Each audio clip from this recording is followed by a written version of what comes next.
إلى حضرة سيدنا رسول الله محمد بن عبد الله وعلى آله وصحبه وقرابته وذريته أجمعين والتابعين والتابع التابعين والأولياء والشهداء والصالحين خصوصا للإمام قطب المقام سلطان الأولياء سيد الشيخ عبد القادر الجيلاني وإلى روح قطب الأحوال سيد الإمام أبي يزيد البستامي وإلى روح قطب العلوم سيد الإمام أبي حميد محمد بن محمد الغزالي سيد الشيخ محمد بن عبد الله كيان سمان المدني سيد الشيخ محمد أشرف بن عبد الله البنياني بشرنا سيدي ومرشدي ومربي سيدي أرواح جميع مشايخنا ومشايخ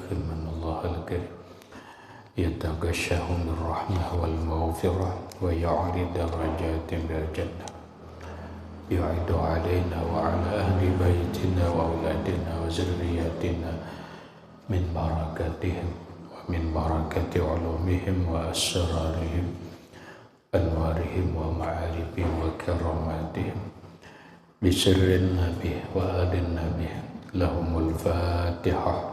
أعوذ بالله من الشيطان الرجيم. بسم الله الرحمن الرحيم. الحمد لله رب العالمين الرحمن الرحيم مالك يوم الدين إياك نعبد وإياك نستعين اهدنا الصراط المستقيم صراط الذين أنعمت عليهم غير المغضوب عليهم ولا الضالين آمين. السلام عليكم ورحمة الله وبركاته. بسم الله الرحمن الرحيم. الحمد لله رب العالمين وبه نستعين على أمور الدنيا والدين والصلاة والسلام على أشرف الأنبياء والمرسلين سيدنا وحبيبنا وشفيعنا وطبيب قلوبنا محمد وعلى آله وأصحابه أجمعين. وسبحان الله والحمد لله ولا إله إلا الله والله أكبر. لا حول ولا قوة إلا بالله العلي العظيم عدد كل حرف كتب ويكتب أبد الآبدين ودهر الداهرين آمين. السلام عليك يا سيدي يا رسول الله. السلام عليك يا سيدي يا حبيب الله. السلام عليك يا سيدي يا خير خلق الله. السلام عليك يا إمام الأنبياء والمرسلين. السلام عليك يا خاتم النبيين. السلام عليك يا رحمة للعالمين. السلام عليك أيها النبي ورحمة الله وبركاته. Puji dan syukur kita panjatkan kehadirat Allah Subhanahu wa Ta'ala yang mana dengan limpahan rahmat, taufik, hidayah, inayah serta riayahnya kita dapat berkumpul kembali di dalam ruangan langgar yang mulia ini dengan satu tujuan dan niat yang sama, yaitu melaksanakan sembahyang fardu subuh berjamaah, kemudian menambah ilmu pengetahuan agama lewat pengajian kuliah ba'da subuh yang selanjutnya. Semoga Allah Subhanahu wa Ta'ala memberikan taufik dan hidayahnya kembali kepada kita agar kita dapat mengamalkan apa yang kita kaji pada subuh ini. Amin. Bapak-bapak, ibu-ibu, hadirin wal hadirat rahimakumullah. Alhamdulillah, pada hari ini kita memasuki dan menjalani hari yang ketujuh daripada Ramadan 1444 Hijriah yang diberkahi dan dirahmati oleh Allah Subhanahu wa Ta'ala. Setahun yang lewat kita kada terkumpul. Alhamdulillah pada hari ini Ramadan tahun ini kita dapat berkumpul. Kenapa? Karena setahun bukan waktu yang pendek, 360 hari bukan waktu yang setumat, tapi waktu yang panjang. Ada banyak yang kita lalui dan kita rasakan. Bahkan ada banyak, mungkin ada keluarga kita, jemaah kita yang sudah berdahulu berangkat meninggalkan kita, dan mungkin kita hanya menunggu giliran kapan berangkat menuju sebuah tujuan hidup kita.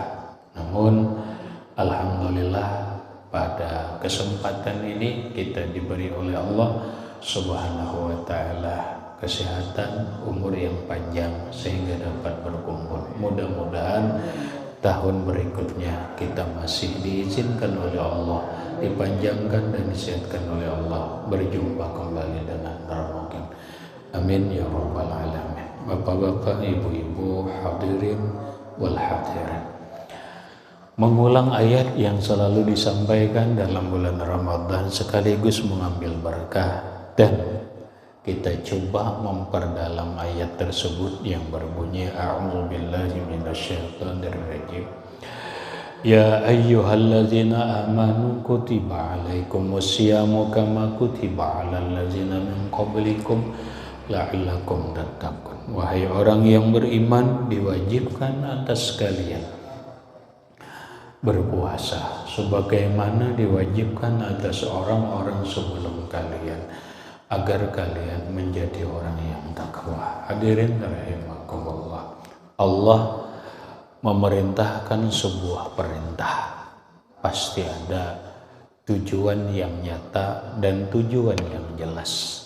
Yang mana tujuan perintah atau hasil daripada perintah itu manfaatnya bukan untuk Allah, karena Allah mustahil, karena Allah maha suci daripada mengambil manfaat terhadap makhluknya. Jangankan kita satu dua orang, seluruh makhluk Allah, manusia dan jin, berbuat taat, berbuat bakti kepada Allah tidak akan memberi manfaat lawan Allah. Ayo pang menambahi rahmat Allah, ayo pang menguatkan kekuasaan Allah, kadang. Sebaliknya semua makhluk Allah yang mukallaf, manusia dan jin, semuanya berbuat maksiat kepada Allah, kada akan sedikit pun merugikan Allah. Ayo pang Allah Ta'ala kekuasaannya jadi lemah, tidak. Ayo pang Allah Ta'ala kekuasaannya jadi berkurang, tidak.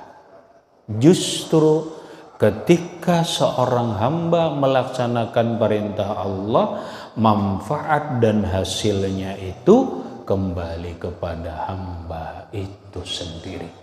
Kenapa Allah Subhanahu wa ta'ala memerintahkan kita sebulan penuh menahan haus dan lapar, yang oleh sebagian umat manusia yang bermacam-macam agama memandang inilah ajaran Islam yang paling berat, inilah perintah dalam agama Islam yang paling susah.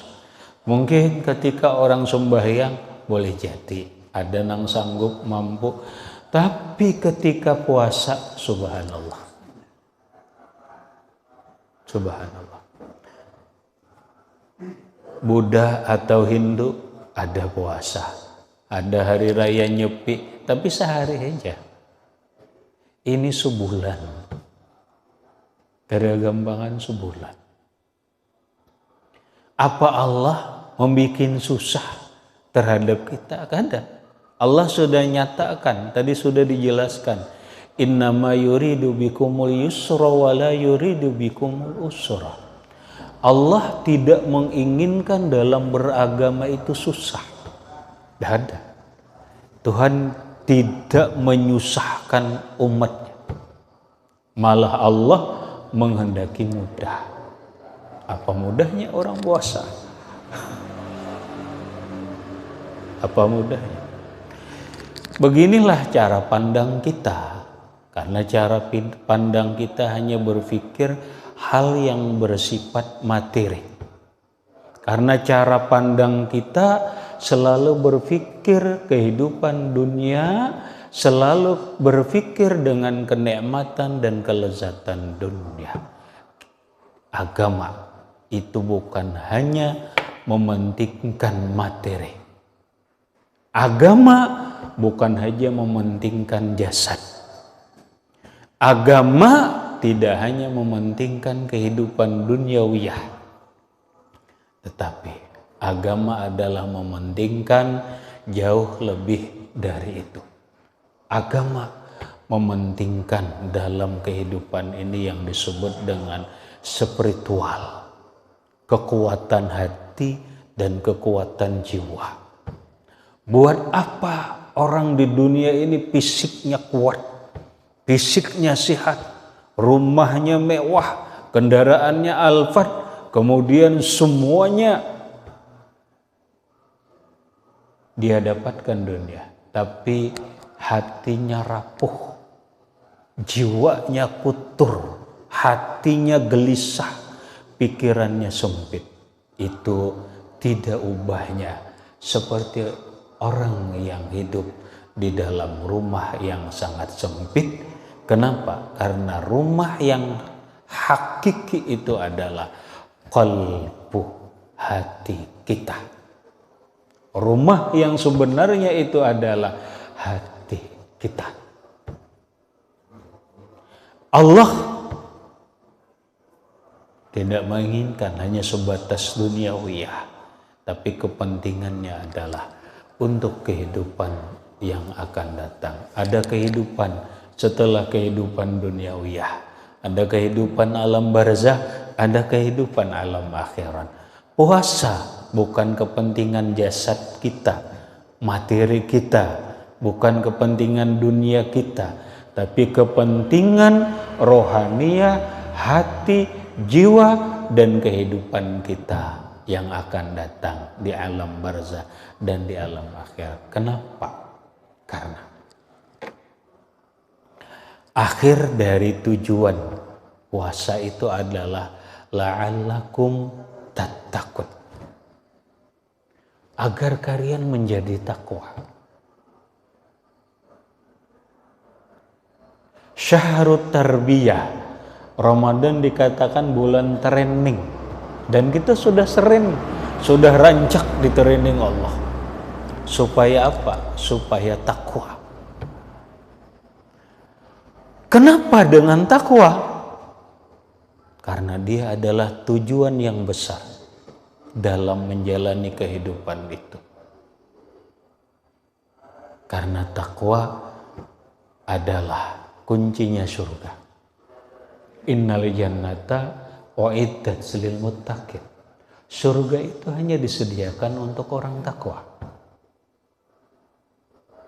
Kenikmatan hidup, kebahagiaan hidup itu hanya bisa dirasakan bagi orang yang takwa. Tanpa takwa, jamin dia tidak akan merasakan kebahagiaan dalam kehidupan dunia, apalagi kehidupan akhirat.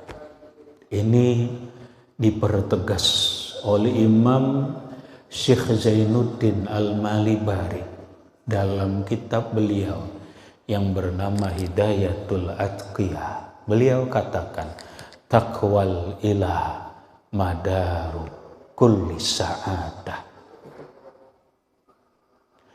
Takwa kepada Allah itu adalah pokok sumber kebahagiaan, sumber keberuntungan. Secara umum, takwa kepada Allah adalah pokok sumber kebahagiaan dunia dan akhirat. Inilah yang ingin kita capai. Apa dengan takwa itu kita harus lapar?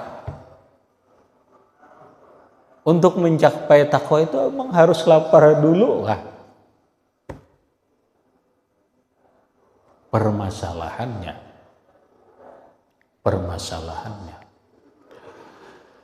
dalam mencapai jiwa takwa itu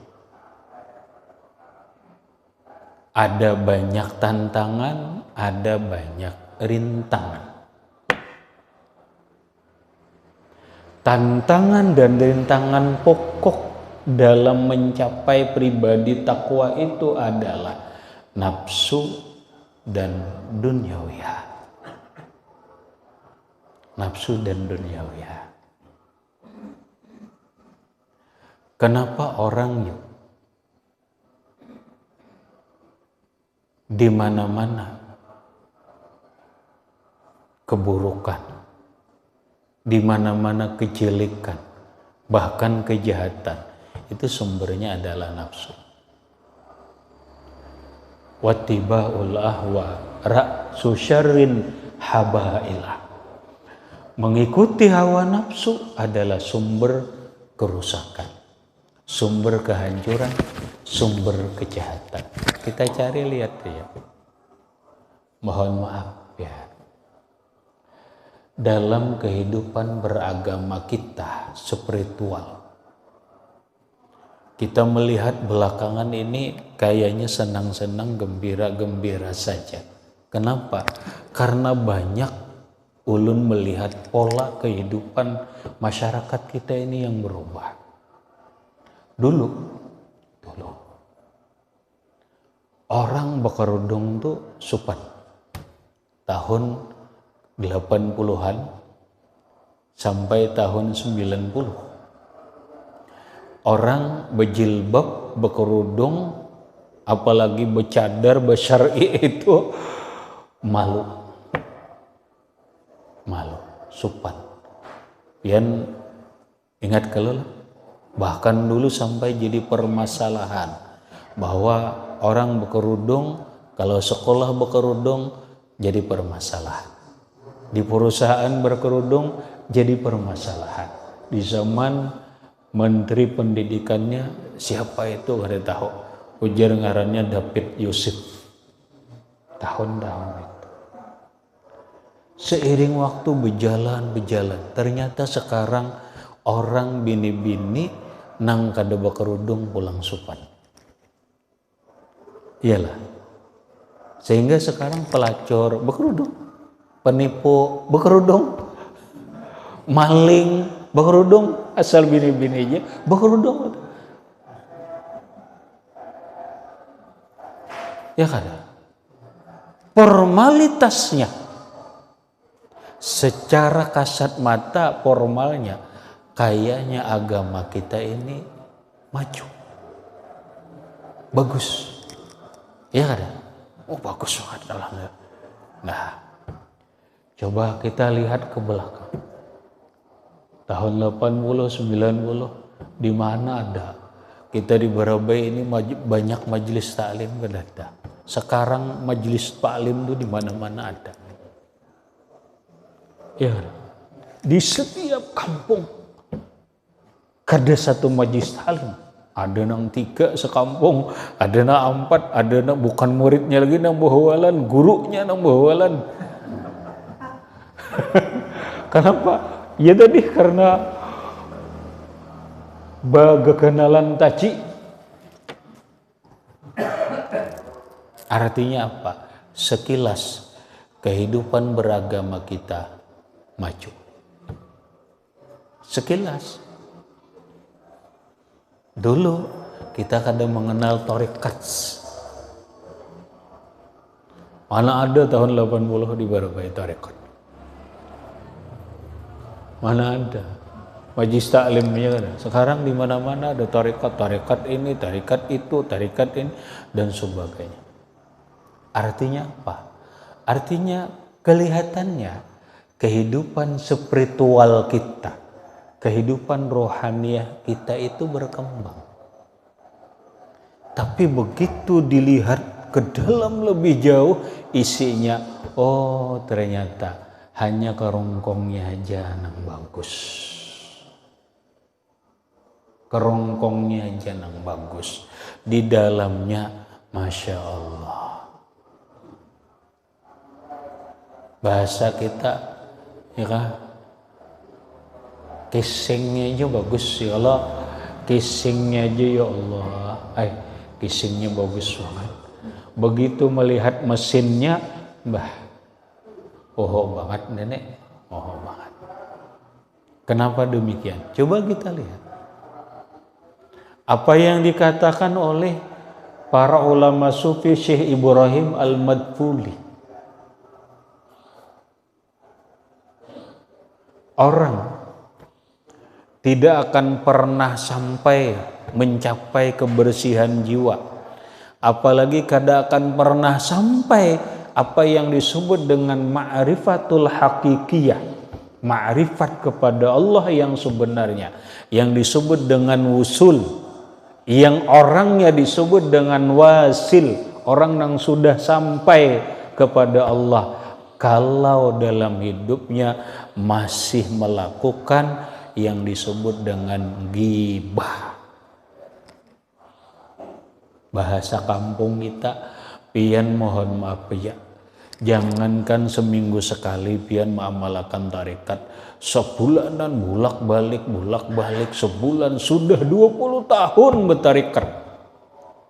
Apa hasilnya? Hasil. Selama masih ghibah, selama masih menguyai orang, selama masih suka menggosip, tidak akan pernah hasil. Tidak akan pernah hasil sedikit pun apa yang dimaksud dalam tujuan sebuah tarekat. Kenapa? Karena ketika dia melakukan masih suka ghibah, itu menunjukkan hatinya masih kotor.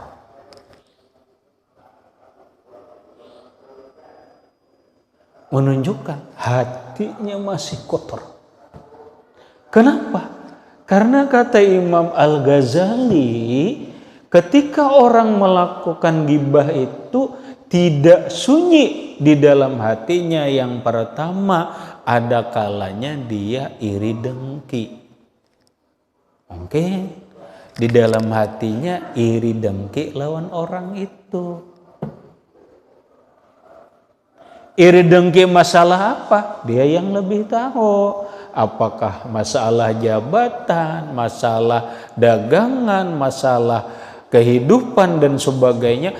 Cari aja. Ada hatinya orang tuh kada nyaman lawan orang dikoya. Iri kah, benci kah, dendam kah? Pasti gitu.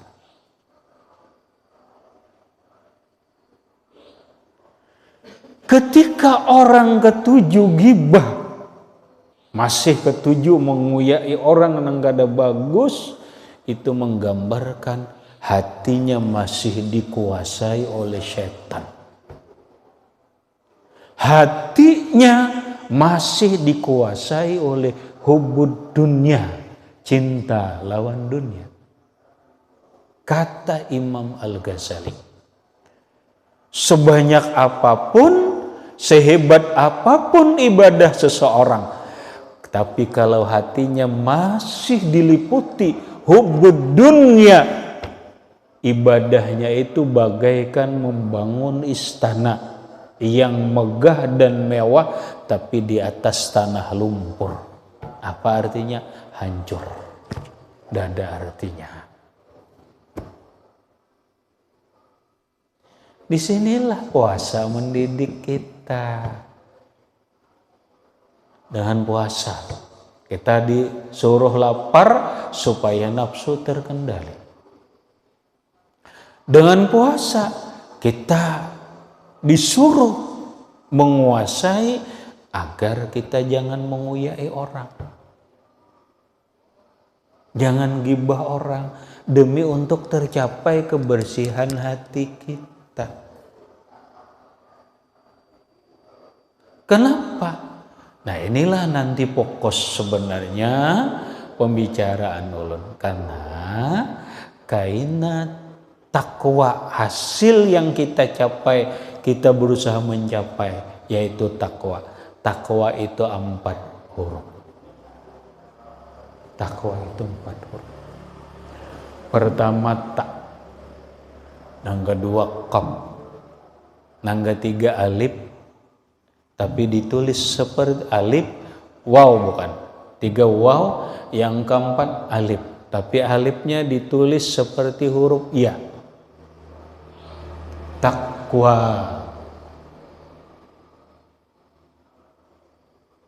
Nah, insya Allah kita bahas per huruf itu. Apa 4 huruf takwa? Takwa itu secara keseluruhan dalam ilmu bahasa atau ilmu shorof adalah masdar. Masdar itu adalah sifat. Berarti takwa itu sifat.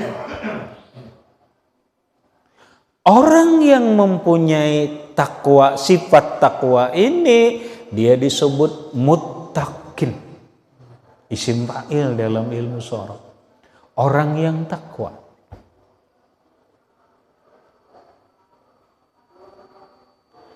Apa yang 4 huruf itu? Pertama ta.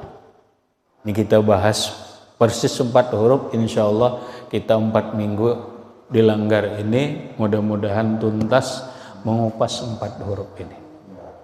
Pertama ta. Apa ta? Tajridul qalbi alma siwallah. Orang takwa itu adalah mengosongkan hatinya dari selain Allah. Artinya apa? Kita bicara hati. Puasa erat hubungannya dengan hati. Bukan masalah jasad, tapi masalah hati. Kenapa demikian? Apa yang dikatakan oleh Rasul, puasa itu lapar kada?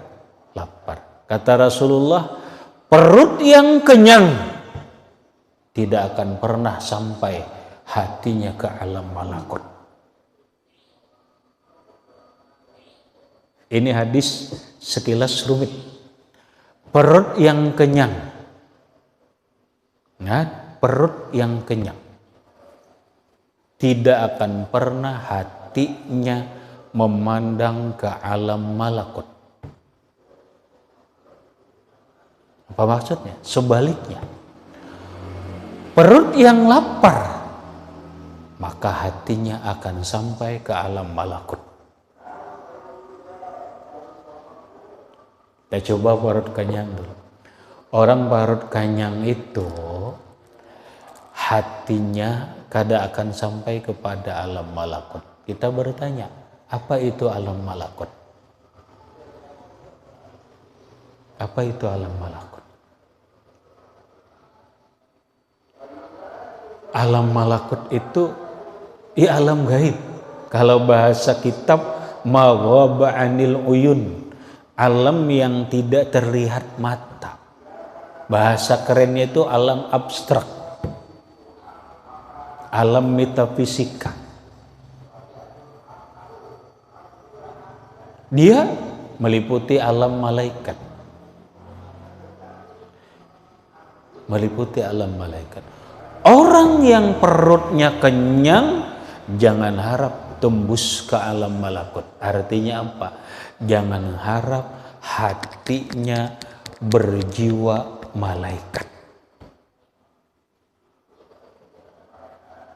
Jangan harap hatinya berjiwa malaikat.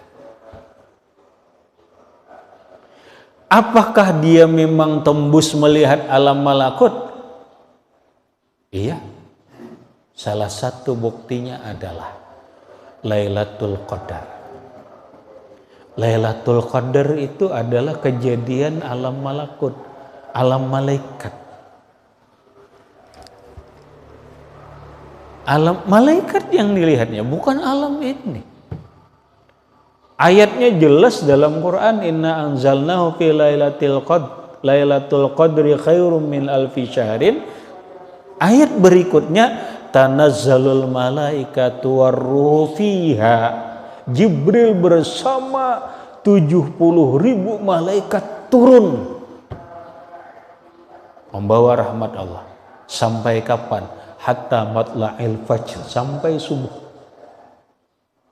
Nah, orang yang perutnya selalu kenyang penuh, jangan harap bertemu Lailatul Qadar. Kenapa? Nabi mengatakan, orang yang perutnya selalu kenyang, kada harapan bertemu melihat alam malakut, kada harapan bertemu Lailatul Qadar.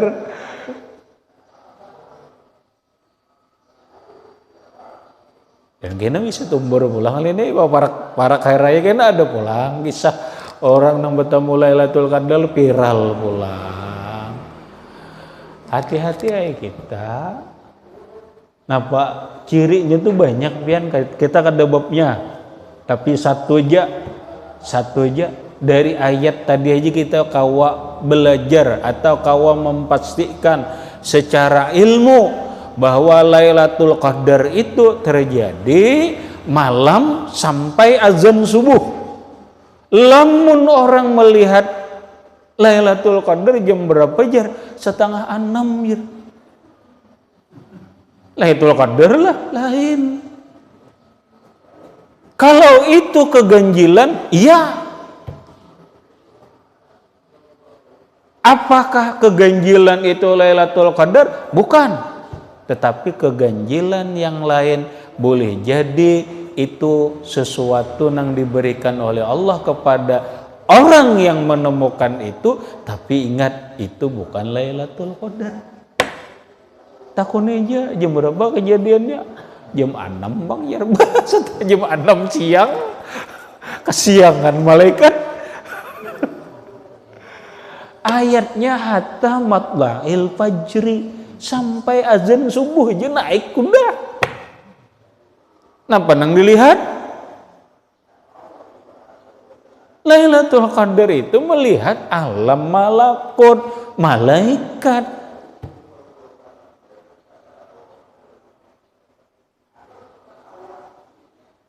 Nah itu aja dulu indikatornya itu. Kita lain babnya. Bab yang kita hanya mempermasalahkan masalah alam malakut. Artinya apa? Orang yang mendapat Lailatul Qadar itu orang yang perutnya selalu kosong. Perutnya selalu kosong.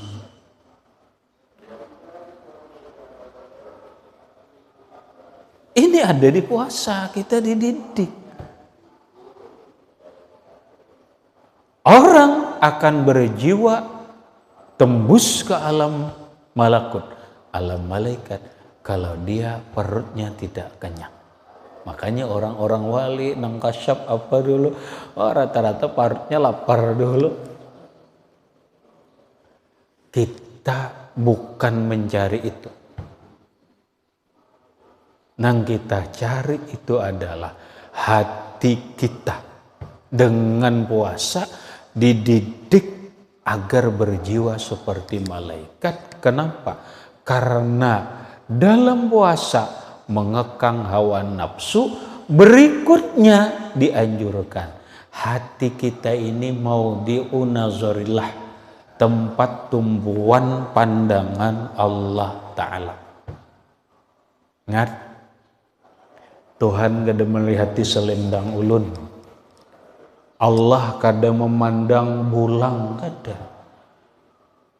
Bini-bini, bu, mohon maaf, Allah kada memandang seberapa baik mau kena pian. Kada apa-apa itu. Pang bertulisan Bismillahirrahmanirrahim, mukana malah mengalihi. Bisi mukana bertulisan Bismillah mengalihi. Kenapa? Itu ayat Quran. Kalau pian tumpuk ketumpukan nang kotor, hati-hati. Apalagi tercampur najis, hati-hati. Apalagi terjajak, hati-hati. Kalau bentuknya ihanah, menghinakan, murtad. Kalau bentuknya biasa-biasa saja, tapi gayanya menyepelekan, haram.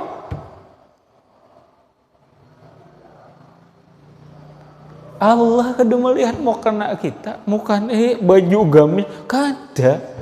Dia kita sembahyang, Allah kada melihat ini. Al qalbu maudi'u nazarillah. hati inilah tumpuan pandangan Allah Ta'ala.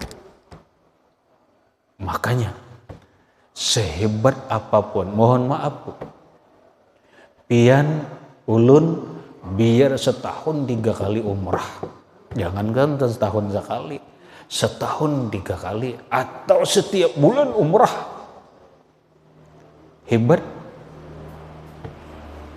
Tidak. Mantap? Tidak. Kalau hatinya kotor, kalau hati masih hubud dunia, kalau hati ini hanya sibuk, dunia juga, masih mencintai aja dunia, kan ada artinya. Kenapa demikian? Kata Imam Ghazali, ibadah yang kita lakukan, yang diperintahkan Allah, mulai sembahyang, puasa dan lainnya, itu tujuannya untuk memalingkan hati kita dari dunia. Kalau ibadah kita lakukan justru tidak memalingkan hati kita dari dunia, berarti kada berhasil. Mengkada berhasil itu namanya zong. Apa artinya zong? Apalagi mohon maaf jangan umrah dipaksakan. Dipaksakan apa? Menjual perumahan lah, menjual tanah lah, bahwa lawan laki lah. Ya Allah, umrah dipaksakan berhutang, menjual tanah, bahwa lawan laki. Ya Allah, agama kada kayak itu. Kata Rasulullah, agama innamadinu yusrun. Agama ini mudah aja. Enggak lah kau, kada baik, kenapa sedih? Justru ketika kita mempersulit diri, anak berumrah, ayo berhutang, akhirnya balik umrah pusing mikirkan bayar hutang. Kata Rasulullah, orang yang mempersulit diri, didoakan Nabi, ya Allah persulit lagi. Persulit lagi. Kenapa? Inya sendiri yang mempersulit dirinya. Iya kan? Jangan. Kada kawa, sudah, jangan kecil hati, jangan umrah haji nang wajib pun kalau inya kada kawa, kada repot, kada usah. Kenapa? Allah menuntut kada, Allah nakuni kada apa-apa aja karena memang kita kada kawa.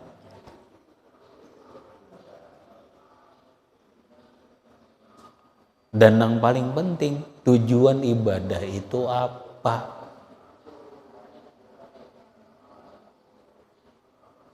Nah, disinilah Allah memandang hati kita. Maka oleh karena demikian, oleh para ulama sufi, hati inilah yang harus kita bangun hubungan lawan Allah. Pian tahulah sebenarnya masalah zikir, karena hubungannya ke sini gina, dan ini panjang bahasanya sebenarnya. Masalah zikir itu sebenarnya al-matlubu minal zikri zikrul qalbi. Yang dituntut dari zikir itu sebenarnya hati kita ingat lawan Allah. Itu sebenarnya pokok asal. Nah, namun innamal lisanu tariqun ilaihi. Orang yang membaca zikir lawan muntung, la ilaha illallah, la ilaha illallah, la ilaha illallah, la ilaha illallah, ini hanya jalan untuk supaya masuk ke dalam hati. Makanya ketika orang berzikir la ilaha illallah, la ilaha illallah, tapi kada sampai ke hati, namanya hampa, kosong. Mun kosong ada hasilnya lah. Bani hampa ada aja bang hasilnya agan gabok. Tapi apa?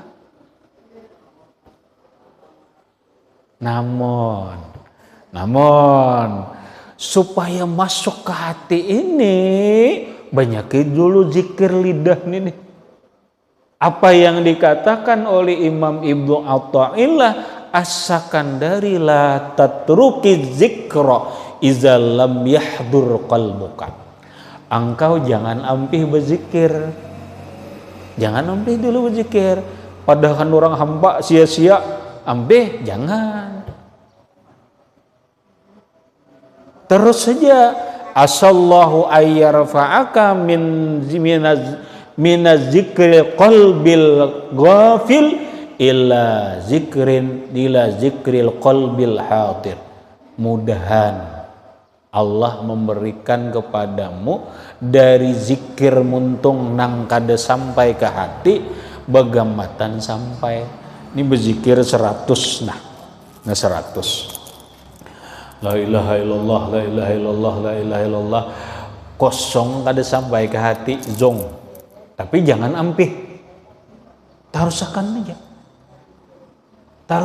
aja. Kemudian supaya apa? Supaya bila inya nang lupa ini diberi Allah Ta'ala nikmat, kalau ingat kena dalam seminggu ini ingat dari 100 beisi sebiji.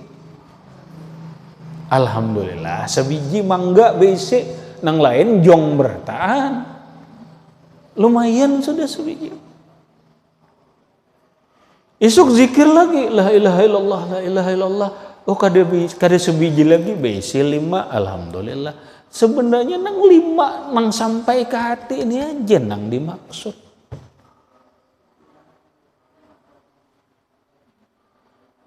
Nah, makanya ibadah puasa ini jalan setan ditutup dengan lapar,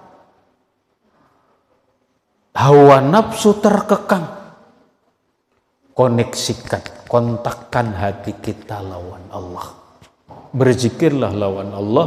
Ya ayyuhalladzina amanu zkurullaha zikran katsira. Wahai orang yang beriman, banyak-banyaklah berzikir lawan Allah. Lawan apa? Nih. Lawan hati kita. Supaya apa? Takwa. Supaya hati kita ini kada denang lain kecuali Allah. Nah di Ramadan ini kita didukung, setan dipersempit jalannya melalui pembuluh darah, nafsu dikekang, isi dengan zikir. Zikirnya zikrul qalbi. Bila kada terus je dulu zikir lawan muntung. Kenapa? Paman lazama zikrallahi ta'ala bilisanihi. Orang nang terus menerus berzikir lawan Allah dengan lidahnya, mukhlisan, hal keadaannya ikhlas lillahi ta'ala, ikhlas bukan cari nang lain. Wa salat barakatu zikri ila qalbihi, maka akan sampai berkat zikir ini ke hati. Sampai kena ke hati, fa'asha qalbuhu bizikrillah. Setelah sampai ke hati, maka hiduplah hatinya dengan Allah. Fa inda zalik yakunu zikruhu kasiran. Ketika hati kita ini hidup dengan zikir, maka hatinya selalu zikir kepada Allah. Inilah yang disebut tajridul qalbi amma siwallah. Kosongkan hati kita dari yang lain Allah. Isi hati kita dengan zikrullah. Lawan apa zikrullahnya? Cukup Allah, Allah, Allah, Allah. Jangan diberi kesempatan hati kita ini sampai ke lidah kita ini menguyak orang. Asikkan hatimu zikrullah. Barabah wae. Berzikir di hati. Tasbih, zikir sebenarnya gak ada kaitannya lawan tasbih. Tasbih ini hanya alat bantu untuk menghitung. Alat bantu untuk menghitung aja. Wah aku jar mun kada berzikir, kada bertasbih, kada kau berzikir ngaramput banget dong. Ngaramput banget. Kenapa? Ini alat bantu menghitung aja. Bukan alat bantu zikir, bukan. Alat bantu untuk menghitung zikir. Kalau alat zikirnya muntung hati, roh, dan sir.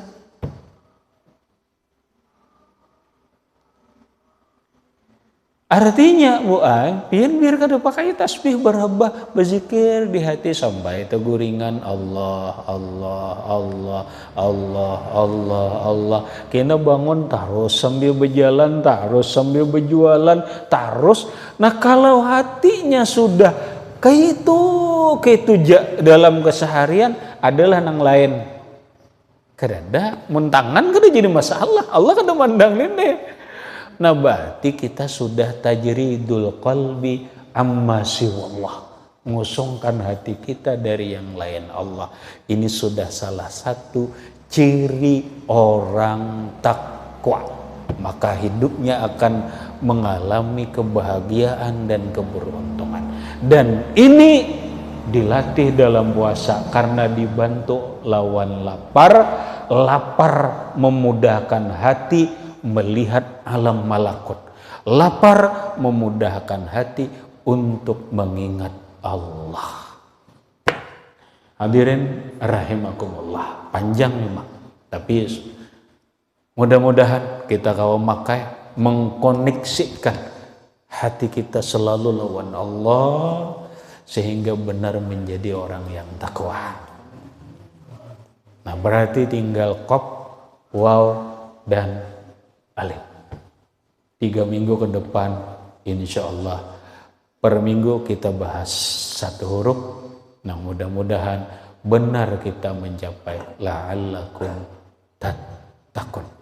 Hadirin rahimakumullah, itu dulu yang dapat ulun sampaikan. Mudah-mudahan bermanfaat bagi ulun dan sampean beratan, dan mudah-mudahan dan berkat kita berkumpul ini Allah Subhanahu wa taala mengumpulkan kita dalam surga dan berkat Rasulullah sallallahu alaihi wasallam wa alihi wa ashabihi wa bisirril Fatihah. A'udzu billahi minasyaitonir rajim.